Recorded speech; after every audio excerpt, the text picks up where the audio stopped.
Then and now, we got the crown when we rock the town. Hot sound keep us breaking ground while we chillin' lounge. 3 generations, black nerd soldiers, podcast snipers trying to pop culture. Allegedly, haters try to talk, but a pedigree in rare form.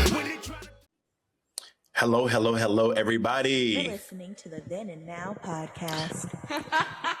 Welcome back to another episode of the Then and Now podcast. I'm your co-host, Captain Diesel, and I'm joined with the usual co-host, Professor E, King of the Comics, Ethan Murphy, and Lelouch V, a.k.a. the Big Black Muffin, a.k.a. the Kratos of gaming. How are y'all doing, my brothers? We'll be doing better when I actually get to pick my own nickname. I mean, Never that. No dice. Like, I guess, good nicknames are never put a point, always put a point in you, but, you just picked, the worst collector. You picked the Big Black Muffin. You made that. You posted that. That was from a challenge. You posted on it. Facebook. You posted it. I had a banana nut muffin and I was wearing a black t-shirt. The challenge was add big to your shirt and the last thing you ate. That's how that happened. Hey man, I didn't make it up out of thin air, brother. That came from you, big dog. You did it. And I think you did say something about being like the gaming god of war or something. I don't know what he said that shit like 2 episodes ago, 2 or 3 episodes ago. Yeah, there's evidence. There actually is empirical evidence. You did. I didn't make up any of this off the top of my head. Yeah. That's fair, man. I'm sorry, Otis. Sorry. I'm sorry about that one, bro. I'm sorry, man. You just gotta give us the fuel for the car. Oh God. But y'all, today we have 2 really dope topics. I'm really excited to talk about both of these. One of which will be the first thing that the thumbnail is going to, be the click. We're not going to clickbait you guys to death. We're going to start with the thumbnail actually being Wonder Man.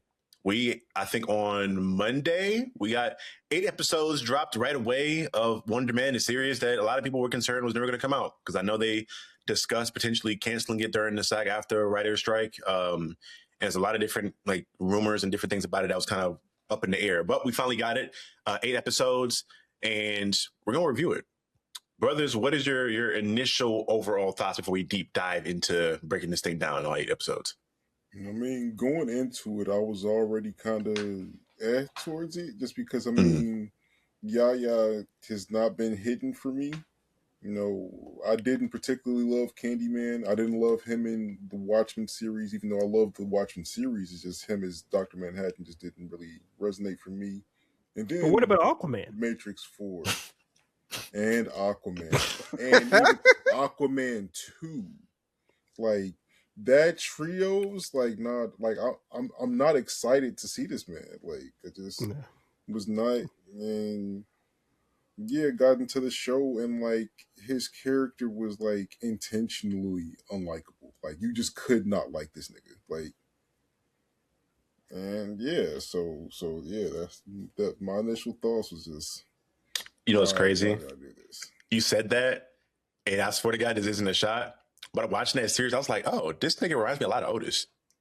Because he's very abrasive. But when he builds relationships, he builds really tight relationships. But he rubs a lot of random niggas that don't really know him that well the wrong way. And I was like, oh damn, that's my nigga. That's why I liked his character so much. I'm like, oh, he's just like my homeboy. Yeah. Well, there can only be one. Fair enough. The thing is, though, man, he seems. I mean, in all sincerity, he feels like a very, very, very real person, like a real character. I guess we're getting some spoilers here, but oh yeah, everybody, this is spoiler territory. So if you haven't seen it, leave this, go watch it, come back. I'm not fighting. Yeah, I'm not trying to tiptoe about spoilers. We don't talk about it here. Yeah, please go watch it. But just to ease our way into it, actually out here in LA, I was talking to a buddy of mine who saw it before I did, because I think Dev and him, his name is Jeremy, they both sent me messages saying, and my cousin Sean, all they were saying, go watch the show. It's actually really good. So okay, check it out. And my buddy Jeremy is an actor actually out here in LA, and he was talking about how the way that guy, as far as there's a scene where Yahya is the opening scene, he's on the set of American Horror Story, right? Mm-hmm. And he's nitpicking over all the details. Franchise that I absolutely hate. Fair, that's fair. But he's pretty much nitpicking all the details of his scene to an exhausting degree.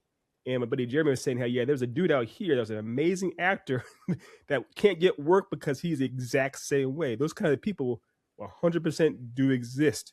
So I was like, yeah, I've seen it too. It is mind numbing watching trying to work with somebody that is that anal about everything they do. It's very, very real. It really is. It's a gift and a curse because it's the gift of like understanding the craft, I think, to a very like minute degree in regards to everything, but you don't know how to give up anything in regards to like, that give and pull of collaborative effort. Exactly. You can't collaborate. Looking at this show for me, it was very much so one where I sit on it some more, but I think initially I'd say this is probably one of the objectively better made shows out of all the MCU shows we've gotten. For me, I still put like Werewolf by Night up there, regardless. Like that's more of a special, I guess, than actual like series. I'm still iffy on WandaVision sometimes. I enjoyed the way that started, not as much how that ended. And then I got to look at some of the other shows, but I think this for sure for me is one of the better shows, and it's more so from the standpoint of it really broke the Marvel formula again. I feel like they are allowed, in regards to people that made this, allowed to play around with this and really kind of got some creative freedom, because this show is very much so interesting because it is a meta commentary essentially on the idea of a hero and how society will view people as that. And then as well as just the whole acting industry in general, what it takes to make a show. And funny enough to Otis's point about Yahya, I was excited going into this because I do believe that Yahya is a great actor. When I saw him in Black Mirror and I saw him in Candyman, I felt like he was more so had the curse of being in bad projects with bad scripts, more so than it was his ability to act. So you was rocking with him in Black Mirror? Yeah. Yeah, I doubt it was a good episode. Why wouldn't I rock with him in Black Mirror? Yeah, I mean, you trying to play that game? I mean, not really. I don't want to play any kind of game where I got to put myself into it. If I got to check my brain into that shit. Yeah. No, like when they actually perfect the full dive system eventually, I'll be like the 745,000th person to try it. But I'm definitely gonna be on there though. I'll wait till I'm an old man where like we've been through all the different iterations of what it looks like, and I can like, all right, cool. I'm old now. I can't move around too much. We'll do it then. As long as I'm able-bodied, I'll take the regular shit. I'm not putting my mind in no video, Matrix video game shit. But yeah, I thought that he was a solid actor, and I think this show really showcased, if you haven't believed that he has the ability to act very well when giving a pretty good script and a good role. Because this show, I feel like, was more difficult than most projects you would assume or you would look at, because they are essentially acting as someone who is acting in a lot of different moments of the show. And I'm like, fuck, I'm trying to like wrap my brain around how difficult that would be to like, one, become a character, but then have that character also become a character and like kind of have that continuity there and make it all make sense. Which is why I had a lot of respect for Yahya, as well as his name is Trevor in this. Ben Slater, I think is his name. Ben Kingsley. Trevor Slater was the character's name. I'm tripping. Ben Kingsley, I had a blast with him as well. I didn't even know how good of an actor he was, because the only time I remember seeing him was when he was playing the goofy ass Mandarin from Iron Man 3, like, what, 13 years ago or something of the sort, like 10? Like it was a minute ago at this point. It's close to 20 now. Jesus Christ. Iron Man 3, is that, god damn. No, that's not that far. I mean, Iron Man 3, I want to say that's like 2012. Because Iron Man 1 is 2008. 08. Yes, 08. And then I think 2 is 2010, but I can't remember. I know Avengers came out. But anyways, we're getting off topic. But yeah. But all in all, great performances. He literally has an Oscar. He got an Oscar for Gandhi in the 80s. Did he really? Mm-hmm. So he's an Oscar winner. He's an Academy Award winning actor. Is he a white man? What now? Is he white? Is he Indian? Like what's his ethnic background? Have he played Gandhi? No, he's like British. I think he's British, but I don't know what race. No, yeah, I think he's British, but I don't know what race he actually is. Yeah, some other performances I really enjoyed. The one, I guess, backstory episode we got with DeMar Davis, Byron Bowers. I really liked his character in that. I think, to your point, Ethan, I think the thing I love about this show so much is that every person in this show feels like an actual person. Like they feel like people you would meet on the street. Because to your point, the ding dong shit was corny, but like seeing how he reacted, like, oh, he's not because I feel like usually in an MCU project, he's one of two spectrums. He is like the overconfident, super, like a Captain America type of guy where he's just like above everything, or he's a complete fucking asshole, like how Tony Stark was initially. This person very much so felt like a regular dude. Like, oh, I happen to get this ability. I happen to feel like I can fucking make money off this shit. and then shit just kind of Steve spiraled Rogers comes off as overconfident to you? in a lot of Yeah, different ways. Yes, I think when he first was debuted, I think he still was operating a lot on the ideals of like the American dream and like America as a whole, which was his arc. idealistic. Yeah, I feel like he his was arc was him moving out of that into being more objective about things. Yeah, he was idealistic. That's what they're going. They're going for that, even in jingoistics type of angle. Yeah, it's Like the nigga, it was in fucking in Age of Ultron. The nigga was like telling niggas not to cuss, like language. I'm like, nigga, you don't shut the fuck up. Yeah, it was but I think what it is though, man.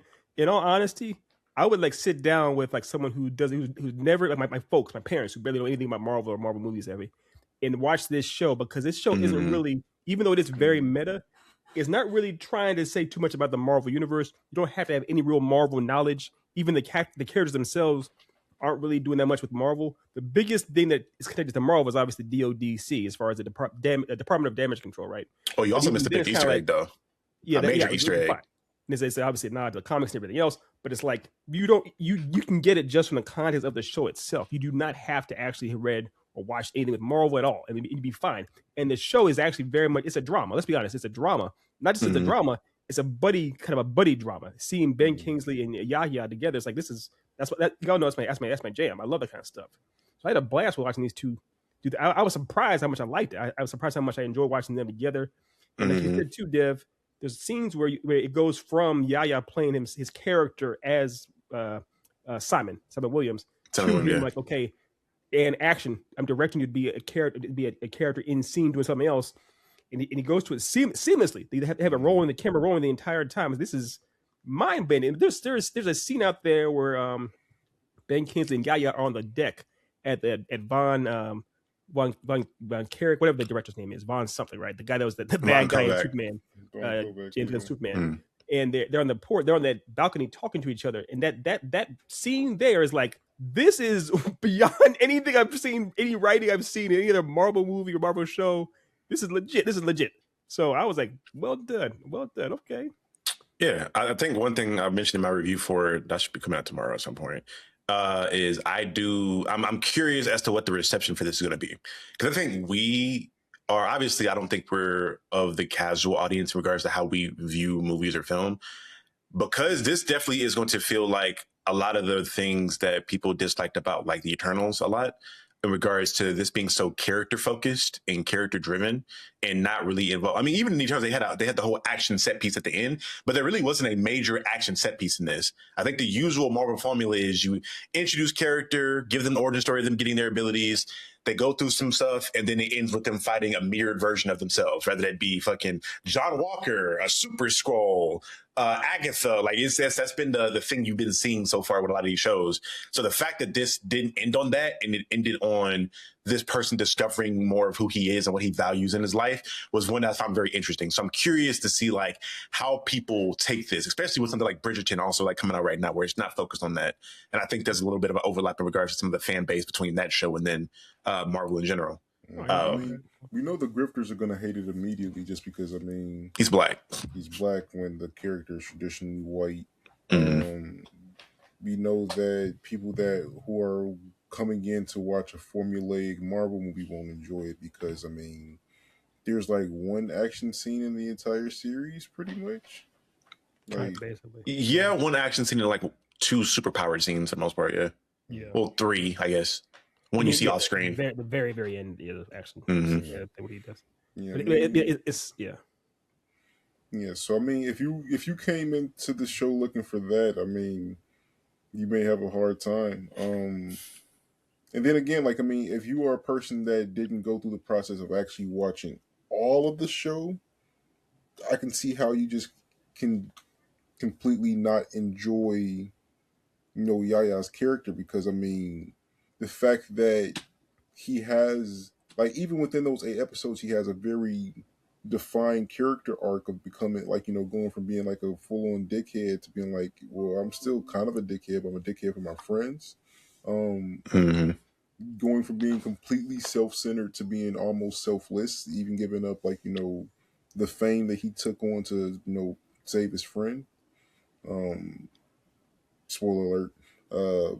Like, seeing him actually, like, progress and, like, having a emotional reaction to, like even for me, like like I went from being genuinely angry at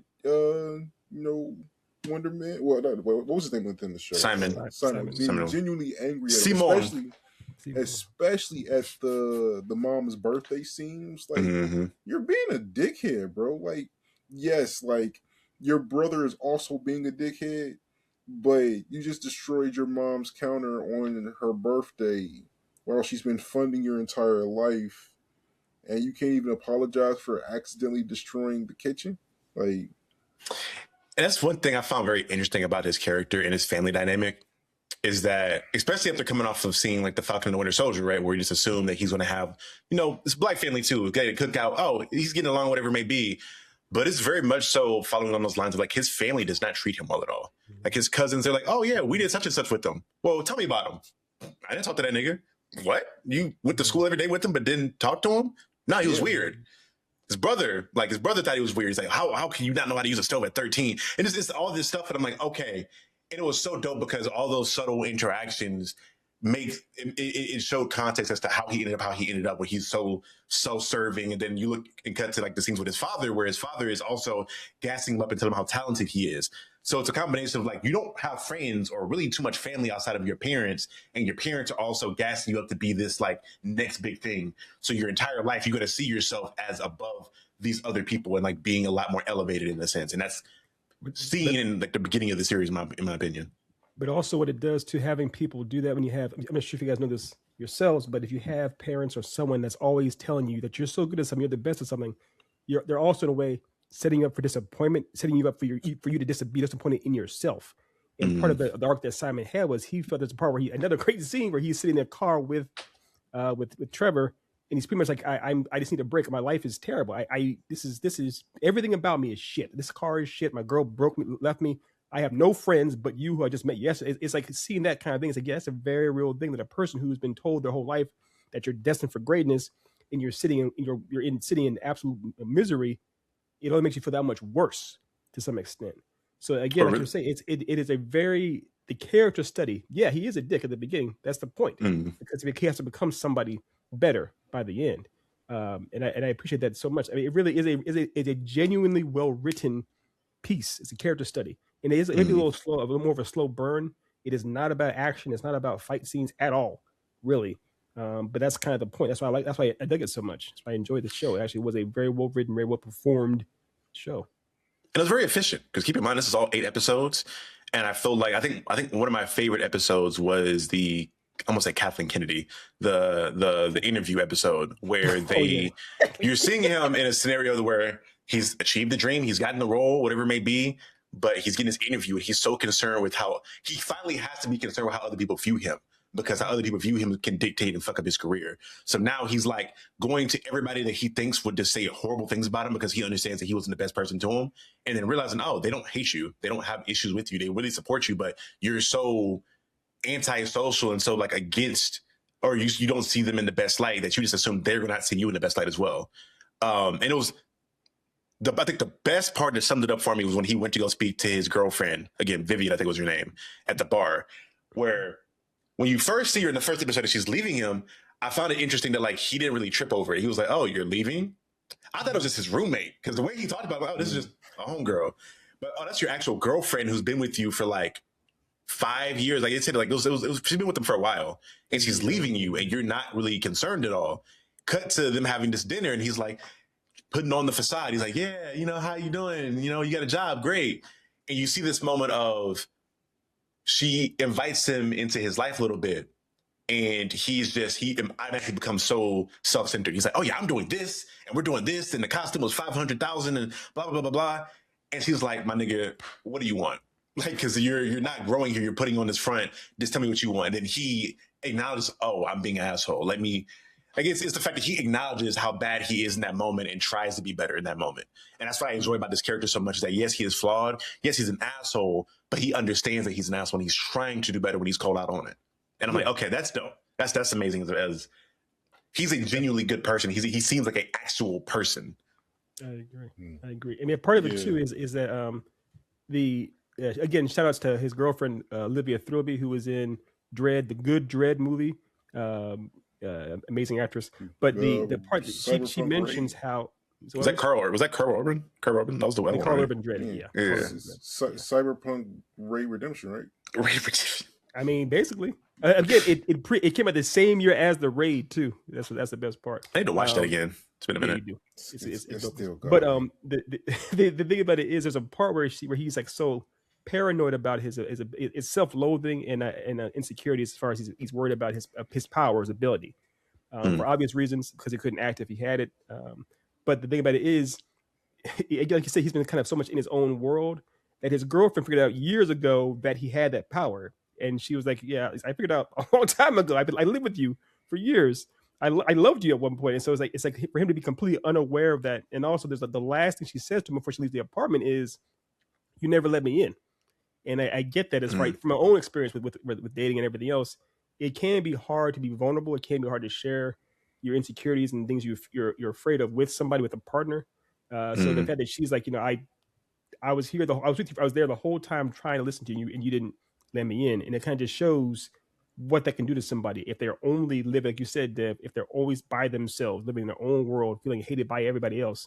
And it's not necessarily the case, but just you feel that way, it does affect you. It does things. It does do things. It was dope. And it's interesting because he is like, because you have those conversations around people who will say have beauty privilege, I guess, where the nigga's objectively, he's a good looking dude, and he's a tall, athletic, good looking dude in Hollywood. You'd assume that he'd get all his way in a lot of different situations, but it's like we see that he gets opportunity, but his personality is what fucks it up for him for the most part. So I don't know. I just found that very interesting with that whole aspect, because he's been in Hollywood, they said, for a little over 10 years. And he'd gotten a few roles here and there. They said he'd been on The Rookie. He'd been on American Horror Story for a little bit. And he said he was on some other like CIA or CIS. Like he'd had pretty solid like guest roles and pretty big IP over the 10 years he'd been there, but he'd never been able to like garner the attention he wanted because of who he was and his personality. Which again, to your point about your friend talking about that one actor, it seemed like it was a very real thing in regards to that happening to people. Yeah. It was funny. It does show he is generally talented too. It's not an issue as far as he doesn't have the talent. He does actually have the talent too. He's not a hack, which is funny. So now there is the whole aspect of some of the nerdy shit we got to get into with the Demar Davis episode and a lot of things that were teased and foreshadowed, right? Because we essentially in this series get told that they're kind of retconning, at least to my knowledge, they're retconning Wonder Man's origin, that he's a mutant now, because he has just always had his abilities for the most part, and they were just activated one day. And we know he's a mutant. And with the DODC being a thing, and we understand that DODC, they're pressured to, one, I saw that they slid in the whole commentary around privatized prisons, and I thought that was pretty dope in regards to this prison is being funded by the government, and they're going to restrict or take away their budget or their funding if they cannot have a certain amount of people within that prison fill up those cells if warranted. So, and because this prison is more so built up of superhumans, now it's like, okay, cool. Where are they going to get those people from? We do know that the doomsday, that the mutants are right around the corner. So now that this being the case where we've had now, I think 4 mutants confirmed within the MCU, and now have this prison that is going to be centered around the government to hold meta people, I'm like, okay, it seems like an easy like layup to the DODC pretty much being the proxy for a lot of the adversarial things that the X-Men may go through when they come over into this universe in regards to this influx of mutants everywhere, especially when you're looking at the fact that, we'll have things like the Sentinel program and things like that coming around, and we need to make it make sense. And I think this is just the perfect like foundational layering to build up for something like that. Introducing a new mutant, introducing 2 mutants. I know for a fact that his name's the Doorman in the comics. I know he's a mutant in the comics, but I'm not sure as to if that was retcon or that was his original thing, because I'm not going to lie and act like I've known who this nigga was the entire time. I've seen him here and there in certain stuff in the background of comics, but never gave a fuck about who he was for the most part. I had never seen him until this series. But to my knowledge, the DODC, they're supposed to be just kind of be antagonistic to powered people in general. Because if I'm not mistaken, they're going to be part of the main threat for this upcoming Spider-Man movie. That's what I And heard, they're going to be like chasing after Sadie Sink's character. That's what I heard. Yeah. That's what I heard too. I think the I difficulty. was actually hoping that they would have like a a picture of Sadie Sink or something like that at the end of this to just like really just like I do appreciate that this was an isolated like standalone series where you can watch this in a vacuum and just enjoy it. I do wish they would have did like a little bit deeper tie into some of the stuff too. Like if they could have accomplished a little bit of both, even if it is just through Easter eggs or through mentions. But I mean, knowing that the DODC is going to be something that's around for a while, and this being really their introduction of them, I guess I can take that as a tie-in. But yeah, I do think that we're going to see a lot of them. I think that the characters that they introduce within that should be like reoccurring people that we're going to see throughout the MCU going forward. And yeah, like most definitely when they, after everything of Secret Wars winds down and they're back down to one Ultimate Universe, they're probably gonna be out snatching up all the metas, and that's gonna get us eventually to the real Civil War. That might be my guess, like the actual comic scale Civil War. Right, because didn't they have in at the end of Civil War with Captain America? Captain America goes to that prison. Wasn't that the raft that he went to? The raft, yeah. And so I thought, wasn't this? It looked kind of weird, but it almost looked like it was like this prison was like the cube or something. No, this is a whole different thing.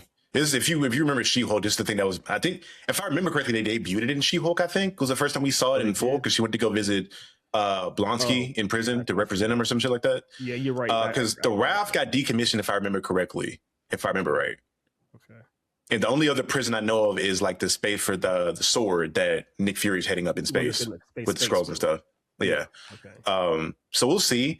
I also wanted to point out, I don't know if people will talk. I didn't see anybody talk about it as much, but it's something I'm probably not the only one to ever to notice it. But with the Roxxon Easter egg we saw there in the Damar Davis episode, as far as that the trash can or the dumpster that he was crouching next to, it had Roxxon on it, and also the fact that he's a Doorman. For people that aren't aware, the Doorman's abilities operate around the dark dimension, and the dark dimension is essentially anybody that has these abilities usually have teleportation powers through this dimension, which means we're more than likely going to get Cloak and Dagger soon, because also Roxxon was the company that was behind the creation of the heroine that they took to get their abilities, and like on top of that. So you have the dark dimension being introduced, Roxxon being introduced initially. I'm like, okay, cool. Maybe get into somebody like Cloak and Dagger down the line and more street level heroes, especially seeing that we're getting Jessica Jones back with Daredevil. We'll probably get Luke Cage right behind that as well. Because I saw Mike Coulter on an interview talking about him trying to work something out with Marvel as far as that goes. So I think there's going to be a little more of a focus on the street tier level heroes going forward, and kind of that separation of like them, maybe the Young Avengers, and then like the cosmic level stuff with where I think things should be, and just bringing things together down the line. And doesn't Nightcrawler also travel through the dark dimension when he teleports, or is that a different dimension? No, I think he goes through Mephisto's realm because of the brimstone. Yeah. Only people I know that use the dark dimension is Cloak and Dagger, the Doorman, somebody like not Moon Knight. It's somebody in like Moon. I gotta go back and reread Blood Hunt again, because Blood Hunt showed you like that was the whole thing with Blood Hunt, is because the demon that had control Blade, it's essentially took control of everybody that had dark dimension abilities and opened them up to be a portal and flooded the entire earth with dark dimension energy to block out the sun. So there's a bunch of people I'm forgetting about. I gotta go look at Blood Hunt again to see who it was, but there's a lot of people with it, honestly. So that opens up the door to a lot of different people, as well as the fact that Roxxon was the evil corporation that Miguel O'Hara fought, the Spider-Man 2099 fight in the future. So that also opens the door to that at some point as well. So there's a lot of shit that was opened up in the show subtly, and a lot of foundation laid that we can possibly return to in the future with stuff in regards to the incorporation of maybe Miles, Cloak and Dagger, a lot of street level stuff as well. It's going to be interesting.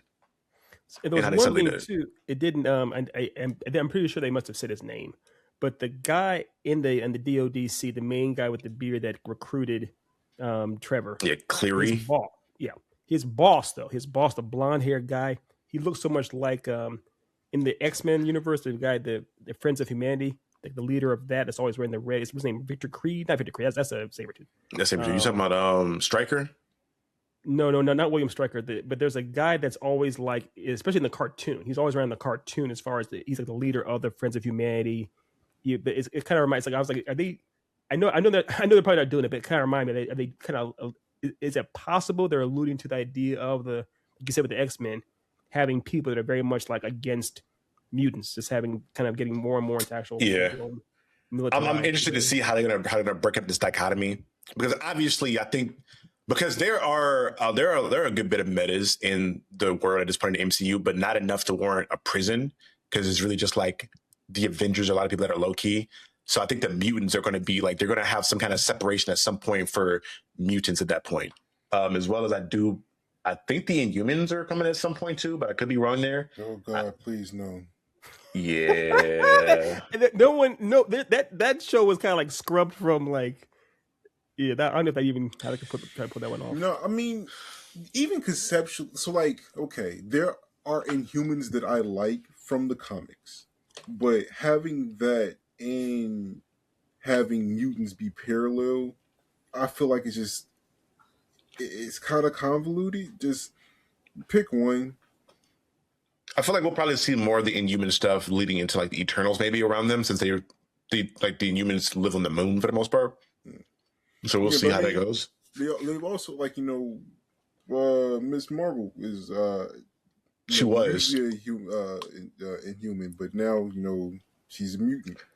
She started off as because they did that whole Terrigen Mist thing that made Inhumans, and then I think it wasn't very much long after that where they retconned her to being a mutant after that, and then they just like confirmed that she's a mutant in this. But she's definitely not. She's obviously not a mutant in this world. She is. They confirmed. No, I'm thinking of Captain Marvel. I'm sorry. Yeah, Miss Marvel. Miss Marvel. But honestly, that leads more into Otis's theory about the Civil War. I think we'll get a Civil War 2, because if you remember correctly, Captain Marvel was like a big part or the main antagonist of Civil War 2, which honestly what made everybody hate her is because they just like character assassinated her like fucking that whole story run, and they have not recovered since then. The two wasn't the best. It was a solid story, but again, they made her so evil that like even up into her movie, they couldn't do any PR to make fans like her again, because they just like made her such an evil bitch. In Civil War 2. I mean, Brie Larson didn't help with any of the marketing, but yeah. No. Yeah, that's the whole thing. Again, I enjoy her as a character, but I do think. Plus, I will acknowledge with Miss Marvel, there's a whole grifter piece in that when I hear a lot of people, when I ask people, or I see people talk about, hey, how do you make her good again? Well, for sure, let's get her back into her original Miss Marvel costume. So you wanted to go back to wearing thigh highs and a one piece for her to get back to where you wanted to. Not okay, cool. I see where your intentions lie there. Yeah, I mean, you goons, man, goons everywhere, everywhere, bro. You know this. Yeah, and I think it's also just for the fact that she's taken over a lot of the leadership responsibilities for the Avengers as a whole for a while now. So I don't know. It's interesting. I think you can save her PR. I just think it's going to be similar to what we talked about with Star Wars, where you're not going to have to worry about a certain subsect of fans and just do what you feel like is best for the character as a whole. Yeah. How dope would it be though if the Rogue in this universe, the X-Men Rogue, actually did like absorb her powers from Captain Marvel? I'd be like, yo. I'm hoping like they can't take that out. Like that's so cool. Integral to like Rogue's character. The fact that the Fox version can never do that, like they have to do it here because the characters are already established. Yeah. Honestly, it could end up being Avengers versus X-Men too. Like that was also a pretty big event. Yeah. And 10 years ago.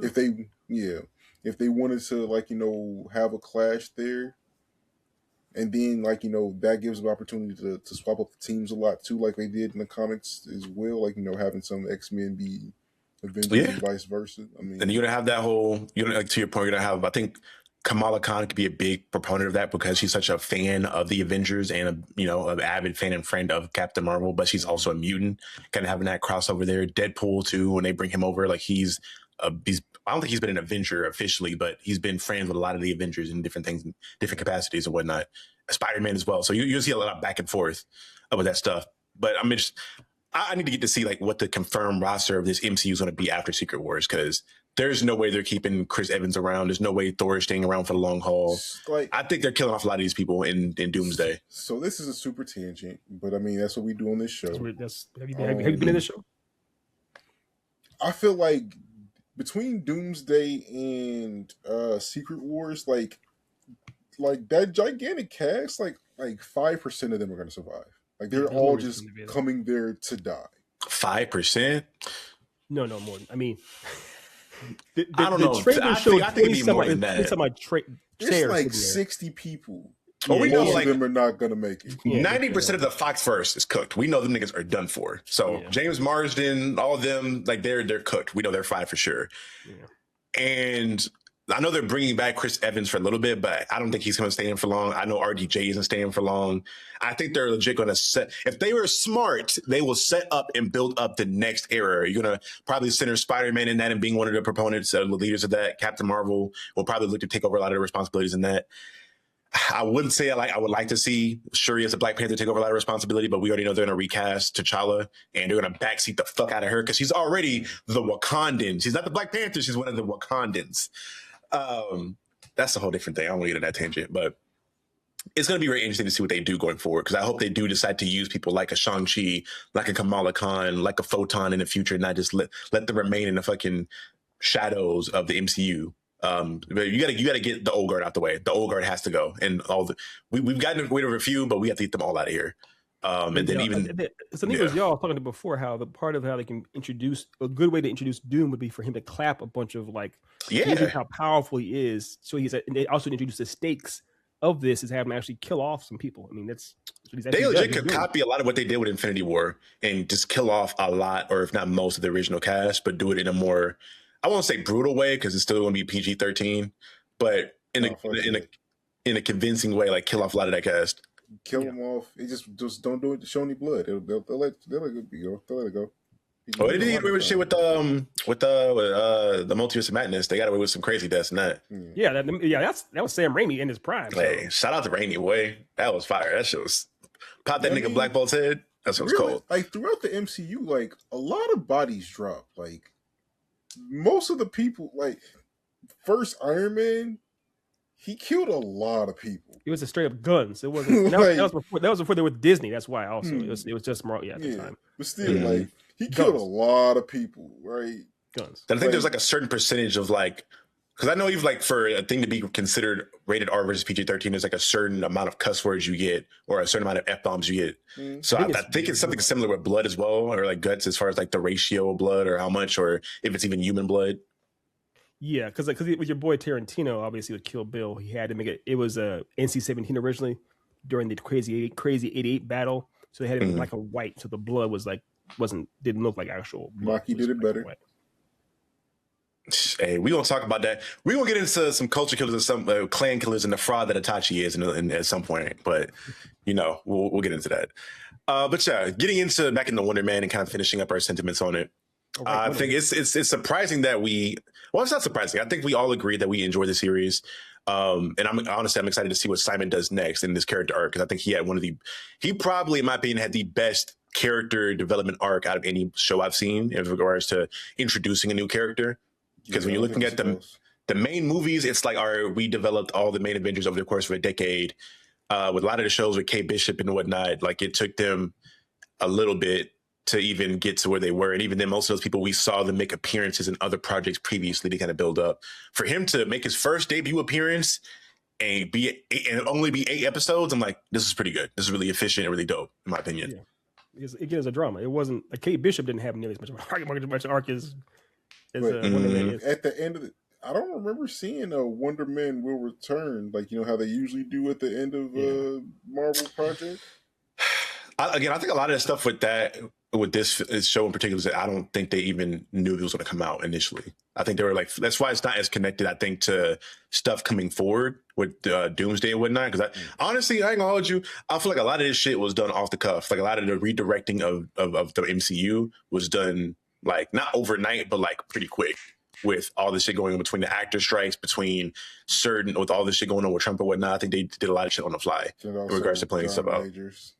Yeah, that as well. That was a big thing. I think once that domino flipped, it was like figuring out how to restructure this. Jonathan Majors, yeah. Honestly, maybe for the better, because I did not want to do it more multiverse shit or more infinite versions of Kang. Even as much as I love Jonathan Majors, I feel like I'd rather see Doomsday and Secret War let this be a definitive resetting of everything, so we can start from scratch versus what they would have done there, in my mind at least. But there, I had seen that there was some talks with him talking to Marvel again. I'm not sure what's going on. He wrote like a little letter to Feige apologizing for everything, kind of discussing where his journey was that he confirmed on like the Breakfast Club interview. And they asked him to get a response back, and he had to be kind of like hush hush with it. So I think he's slowly going to make his way back as he gets back into the good graces and stuff, which would be dope. Again, I would love to see him come back as Kang again, and do some more stuff. And it was cool. The part we saw him definitively in like 3 series. We saw him in Loki season 1 and 2, and of course we saw him in Quantumania. But it was still, it's just him. It's still fun just to see him. He's Jonathan Majors, man. So he tried his hardest to carry that movie by his bootstraps. Yeah, that movie. That's terrible. That's to have him, to have Kang, and that's the movie. It's like that's trash. Yeah. That's trash. But like, yeah, it's just like him on screen made the whole movie feel like a different movie. Mm-hmm. And then he's off screen and it's just like Paul Rudd. Hell, I'd argue the same thing happened with Loki. Like season 1 of Loki was cool, but when that nigga made his appearances, I was like, oh, this is a like he ate the scenes up. It's a different whole discussion they had at the end. Who remains, like that was the best part of that entire series. It's not even. I watched that one part over and over again multiple times. Because it's virtually a monologue or a soliloquy because the Lokis don't talk much to him. He talks to them. But to wrap everything up, do we want to give this show a rating? For to give it how many visions are we gonna give it out of 10? If you know, you know. 7.5. Okay. That's good for Otis. That's good for Otis. That's good for Otis. I told Otis in T last night. I give it a solid 8. I give it a solid 8, and it'll probably go up honestly, but I give it at least a solid 8. Yeah, I think I'd set around like an 8 too. Honestly, it's one of those scenarios. If I had more, I may have given it more. Like if it was 12 episodes instead of 8, they had more time to do more stuff. I feel like I maybe would have gone up. But I feel like for such a tight, concise story with 8 episodes, I think this is fine. I give it 8. The one thing that was interesting was how, not that I need to see that much of it, but the whole idea of the movie that he was in, playing Wonder Man, we didn't really see any of that, more or less. And it kind of built it up the entire time. It kind of cool to see something about that movie. Admittedly. I mean, I wasn't too worried about it just because I know even in the comics with that character, we don't really see him actually act and stuff. Like he's more so like, oh, he's a well-known actor and now he's a superhero. It's not really a big proponent of. It's more so like a building block of who he was, not as much as who he is anymore. If that makes any sense. I get that. I remember. But with how they built up the importance of the movie within the series, like at least give me some of the process of filming it. Something. Yeah. I mean, we got that in piece at the end there. Like we got a whole version of them redoing a reshoot at the end with them CGing the new Barnaby into the film. Who do you talk? Joey Pants? Joey Pants? Yeah. Like we saw that. We saw like a couple of different segments of him filming it. But it was, again, I think because it's so meta, it's like difficult sometimes to understand when they're actually filming for the movie or when he's like actually doing his what it's called? Not test screening, his the fucking audition tape. Audition tape. I mean, like the scene that we got was just like, the betrayal of, Barnaby to Wonder Man. I mean, and honestly, like that was also one of my pieces that went against it too, because that was just so on the nose. Mm-hmm. Like, and they just had like as a reoccurring thing, like just that particular scene was like shown so many times throughout these 8 episodes in different ways. And just like, all right, I mean, that's all we get of this movie. Like the whole movie is just this one scene. Like we don't see any of the relationship of Barnaby and Wonder Man within the movie. Like that, like things like that, I feel like would give that scene, since it's such an emphasis, more weight. You just really see the relationship between, Trevor and Simon, which I mean is good. Like they have a great chemistry and they perform well together. But like, I need to see that translation over into their art form too, like to really make that impactful to me. I feel like we'll see more of it in like future stuff because I for sure this movie's going to be like a recurring joke for the MCU going forward as he makes more appearances. Yeah, probably will. Well, one thing that was a little, one thing that was kind of odd was how, because clearly filming a movie takes a lot of time. and then of course post production and everything else. So Simon, I'm not sure. So Simon pretty much after Trevor gets caught or Trevor, takes the rap for the fall for what Simon did, as far as being like a terrorist again. Simon pretty much must have waited like at least a year and a half to 2 years before you broke him out. And I'm not, You it have would to be kind find of him interesting. first, though. So I mean, Yeah. I can't knock him So for what- that. Keep You in have to mind find him too. first. Keep in mind too. They said Von Kobe does not miss shoot days because as soon as he got arrested, they went right the next day into shooting for they that shit. did. But it's interesting that it's kind of like that he was like, I guess it would have been interesting if they'd had a line where when he does go to him in prison, if it's pretty much like it's on the level as far as him saying like, it took me a while to forgive you, basically, as far as like acknowledging like, yeah, it was. Yeah. I had to process this. It wasn't a quick decision as far as me coming to get you. It wasn't. I could have come earlier, but I had to think about this. I had to process it properly. So All right. I feel you on that. But so y'all, that was Wonder Man. Again, if you guys have not seen it, please go see it. Because we know that Marvel doesn't like to promote their Black Center stuff too often, which, again, I had a whole discussion with a couple different creators about some people saying they saw a lot of marketing for it. Other people said they saw none of it. People overseas said they saw a good bit of it. I feel like my algorithm is catered to a lot of Marvel and this superhero nerd content in general, and I barely saw any shit about it. I saw so much promo for Daredevil, which I'm excited for. Mhm. yeah, I sent a trailer for it. I saw nothing for this before the actual the series drops. Yeah. And it's interesting because I in knew my it was mind, coming, but yeah. in my mind, you don't have to even do that much promo for Daredevil anymore because niggas are already begging for the show. Like they've been begging for it since the first season ended, and it's already a fan favorite character. So it's like you can just announce, "Hey, Daredevil coming," a trailer, and you're still gonna have a major turnout to go see this shit. Versus the brand new character that's based on a D tier character that nobody's seen or nobody knows about. No, Let's no, probably old market school and promote that a little bit more to get people around this new character. But that's been their issue with most of their fucking minority or black or brown ethnic characters. They just don't promote them as often. But what's interesting about that too is one thing that was in the show is kind of bizarre. They didn't mention it at all. Is how they showed the original Wonder Man character from those movies, and he's obviously clearly a white dude, and they recast him as a brother. And there was like no pushback, no one commented on it. It was like this is odd, but no one even mentioned it. That was such a missed moment for it to be so meta. Like, Yeah. it's just like those little pieces that could like take this from being like flawless. Well, yeah, for lack of a better word, like, because there's so many strong things about it. Like again, like the Yaya's performance, as well as what is Sir Ben Kingsley. Ben Kingsley. Like their performances are great. Their chemistry is astonishing. But like honestly, like outside of them, the mom was like she was a relatable person where like you can see that mom being someone else's mom in real life, but like nobody else like really like had an impact on screen. Like it was really just them two, and everybody else was just kind of like auxiliary. Keep in mind too that his brother is going to be the Grim Reaper, so that's like, Wait, what is that true? yeah, he's like official. If you look Well, I at the know casting for that's it, right. You're right. In the comics, what I mean is, no, not even just that. If you look at the casting, what they like say his name is credit, they call him the Grim Reaper. Really? Damn. Yeah. You're right. I'd forgotten all about that. Actually, in the comics, he is his brother. His brother is the Reaper, the character. Yep. That's right. So I don't even know how they're going to. About that. I'm curious how they're going to even get to that standpoint from that because that's Oh going my to be God. interesting.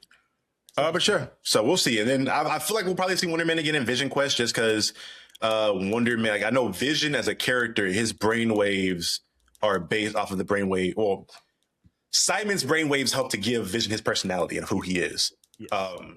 Which I found that out for the first time way back when from that old Avengers animated series they did way back in the day. I saw reruns for it growing up. And that was a whole like big major plot of like Simon being in like a coma and they used his brain waves to make Vision, and then Wanda fell in love with the Vision because she was in love with Simon at one point. Yeah, That'd be the whole thing. It's got crowded, but yeah. I mean, and remember the main canon from the comics is like Ant-Man is the one that made Ultron and Yeah, Hank Pym, yeah. So we'll see how they change and how things proceed. But yeah, that was Wonder Man, y'all. Moving on into no, can't move on just yet. what's going on.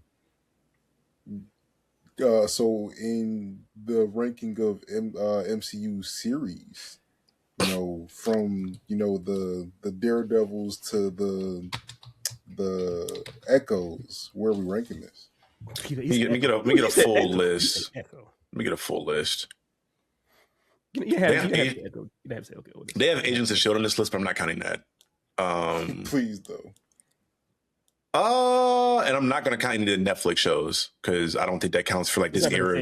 No, but Born Again does count though. Born Again does. I'm not counting any of the OG stuff because I don't think that it's not a part of this new. Because they had like a new Disney initiative, like the Spotlight thing that you see in the beginning, and that started with WandaVision, I believe. Disney Plus series, Disney Plus series. I would probably put this is for sure in my top 5 at bare minimum. I think top 3 is safe to say for me. Because I probably put it may be my number 1 low key looking. Okay. I don't know if you guys are counting Werewolf by Night as a series or if it's more just a special since it was like a 1 episode thing. Actually, I think they're part of the same. That's my favorite I've seen so far. Yeah, but at the beginning, I think they both say Marvel Spotlight because at the beginning, Wonder Man it says Marvel Spotlight. I think they did the same thing for Werewolf by Night. So essentially, they're both part of the same kind of like it's meant to be the same thing as far as the miniseries of a higher quality. So if we're including Werewolf by Night, that changes. Yeah, so Werewolf by Night would be my number 1. Daredevil Born Again would be my 2, and then I probably have Wonder Man coming in at 3, and maybe between Ironheart or Agatha All Along at like the number 4. Yeah, our top 3 is exactly the same. I don't think there's a question. Like if Werewolf by Night counts, then that's the best. And I forgot. Did I say Loki? Did I mention Loki? You didn't mention Loki. Loki probably be in that number 4 spot then, and then I move Agatha All Along and Ironheart down 1, and then Miss Marvel right below that. But go ahead, my bad. Yeah, you're good. So our top 3 are the same. Werewolf by Night, Daredevil Born Again, then Wonder Man. Number 4 for me is probably going to be Hawkeye. I ain't mad at that. I like that show. I'm not mad at that. Yeah. For me, it would be same as y'all. Werewolf by Night. Then it would be Hawkeye because I love that show. Then it'd be this Wonder Man. Daredevil had a couple of good episodes, but it was clearly made by 2 different teams. So they had some good episodes and some that were just what happened. So I couldn't put that up that high. Hopefully season 2 is just the right team on it. I'm excited. Agatha one was good as well. Loki's great as well. So yeah. Okay. I mean, I know we're supposed to have 2 topics. I know we're supposed to be cutting this short, but Born Again, right? How do y'all feel about him wearing that Shadowland fit? What do y'all think that means? I'm going to be annoyed if they don't have aspects of the Shadowland involved in this second season plot. They'd have to. There's no. It's. They're already setting it up anyways, as far as like how the city's falling apart. So it's. But you have to introduce the idea of like him being corrupted and then moving to the dark side of things. And as far as I know now, depending on what they take from the original Netflix show, because if they take a lot from that, then they already have the aspect of like the Beast being a thing because. That was how Elektra brought back to life, so they could have that aspect be there. But if they're not taking that, then you have to find some way to explain why he would even go down the path of being evil. And then on top of that, you have to even do more because you'd have to build up the heroes around him to actually beat him. So we'd have to at least at bare minimum bring back all the defenders back. That's why they brought in. So I mean, all the Netflix stuff is canon within that now. Like it's just them picking and choosing which characters they want to bring back forward. But like, I mean, for Foggy's death to matter the way that it did at the beginning of Born Again, everything that happened before has to count. So yeah, that feels like a missed opportunity because having Foggy could have been a perfect catalyst for him to kind of go, down. I feel like he might have been because think about it, he pushed what's his name off the roof. Yeah, he threw him off the roof, and he was not himself all through Born Again. He normally he would stop Frank from killing people. He was like, Frank, catch your bodies, bro. Yeah, I'll judge that off of 3 things I've seen this season. If I see 1, Colleen Wing comes back and she's the Iron Fist, and I'll know, okay, we're taking like everything from what happened before. Because at the end of the Iron Fist season, I think it was the end of Defenders. No, that was Iron Fist season 2. That was Iron Fist season 2. Okay, he gave up the Iron Fist to her, and they started to introduce the concept of the Immortal Cities tournament. Yeah. I never even got that I far in was- Iron Fist. I couldn't stand that. show. Yeah. So they said The that. second season was a lot stronger than the first, like significantly. Word for it, I But couldn't. yeah, Danny it Rand was- was yeah. a cool guy. It also depends on when they do showcase Luke Cage, if he's the still owner. Well, matter of fact, we know he's owner because we had the whole fucking promo for the Cotton Club in the first season of Born Again, so we know he's there. And then it's also going to dictate if Elektra makes a return. If they acknowledge the past with Elektra in regards to what happened with her coming back to life and her being dead at one point. Yeah, that's a lot of. They wouldn't all. That'd be. I don't think they'll put all that in this season. That's what I'm saying. There's gonna be a lot to try to bring all that back and try to make it all make sense. So they're gonna nitpick that's- with what they bring back. That's a lot of heavy lifting. I feel like Born Again, as well as honestly even Wonder Man, has been a lot of a setup for actually the Spider-Man movie, because we do know that Punisher is in that movie. He is. Yeah, he is. Yeah, John Barenthal's. Did you not see the whole video of him on set? Like they showed a video of him wrapping up the shooting for it, where he's just giving everybody props for being there, whatever it may be. Like he's 100% confirmed to be there. Yeah, I'm glad. I mean, that's awesome. I love. yeah. Also, So, also I mean, one, I like John Bernthal and Tom Holland together. They're buddies in real life. They have lots of chemistry, and then two, of course, I love John Bernthal as Punisher. He is Punisher. Period. yeah, Honestly, that'll probably kick off a lot of issues with the DODC because the whole main plot of the Spider-Man Brand New Day thing is supposed to be the Hulk rampaging throughout New York. And Spider-Man, Yep. the Punisher, I think they confirmed Jessica Jones in that, right? Or they're supposed to have there's supposed to be a lot of fucking heroes, street level heroes that are going to be helping to take down the Hulk. Like we're returning to the Savage Hulk. That's the main plot of this film.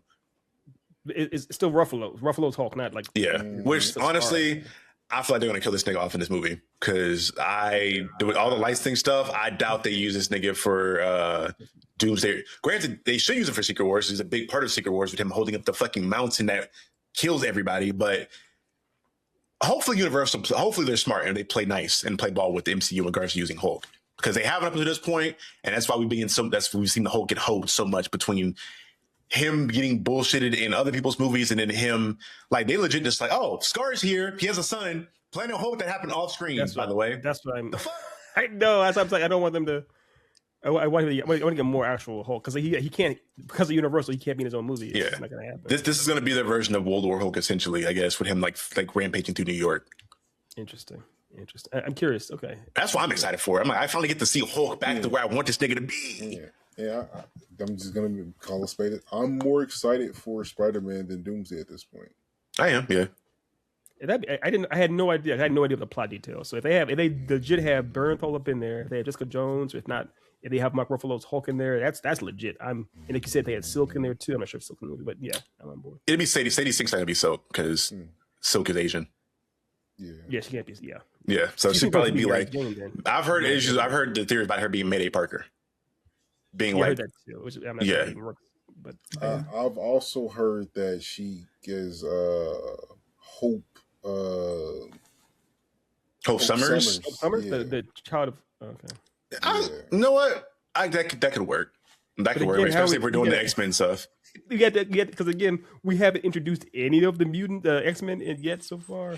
And yet, also, I don't think it make a lot of sense because I know the big focus for Doomsday and how he's doing that is going to be around Franklin Richards and his powers. So it feel kind of crazy to have Hope be the fucking Buster deity she is attached to the Phoenix, and then have Franklin over here. Just I don't know. Maybe I don't know. We'll see how that happens. I'm curious to see how they get all this to work. Hopefully they do. Hopefully it does. We'll see. But yeah. Also, fuck Taika Waititi. Taika Waititi, fuck you. You fucked up the Hulk. I'm never forgiving you for that shit.